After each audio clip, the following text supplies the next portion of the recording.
我们各地的莲友们，大家早上好，阿弥陀佛。我要讲这一章末宝，来跟各位大家结个缘。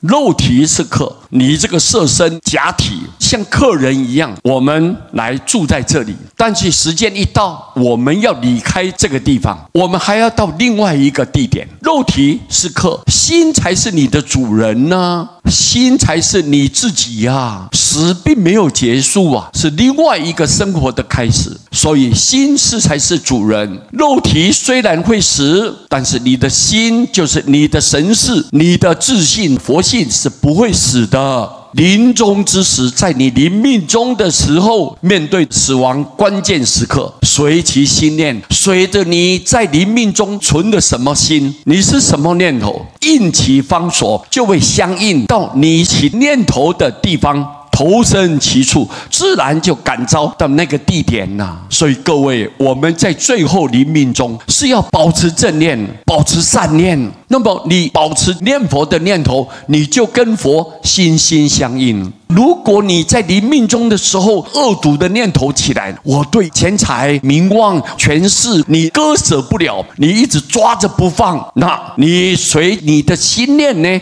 到你应该去的地方，投身在那个地点去了。各位，你看我们人就是这么可悲，这么可怜，因为没有听到佛法，所以我们就随业流转。业，什么叫做业？你这个念头就是一种业障啊！如果你是善念，你到善的地方；你恶毒的念头，你就堕落在黑暗的地点。这个是我们自己感召来的呀。所以各位一定要明白，我们原来是为了这个心，不要贪，不要争，不要去抢，我们不气不恼不恨，我们的心要保持这种心态。我是真正要来修行的人，你是有心走这一条道路的人。否则的话，虽然你念佛，但是你对于某一样事情很在意，很挂心，时时刻刻念念不忘，那么你要死的时候，那个最强烈的念头会浮现开来，会成熟出现的。一出现，你就应你的念头到你应该要去的地点了。你看看这个是多么恐怖！所以我们平常要把这些恶毒的念头去掉，赶紧来念佛。我一心要求西方，那个念头要比任何的杂念更来的强烈，那么我们到西方必定是保证班呐。所以各位一定要记住，肉体是客，心是主人。肉体虽然会死，但是这个心是不死的，心是你的本性，你的佛性，你的神识是不会死的。所以临终之时，随其心念，应其方所，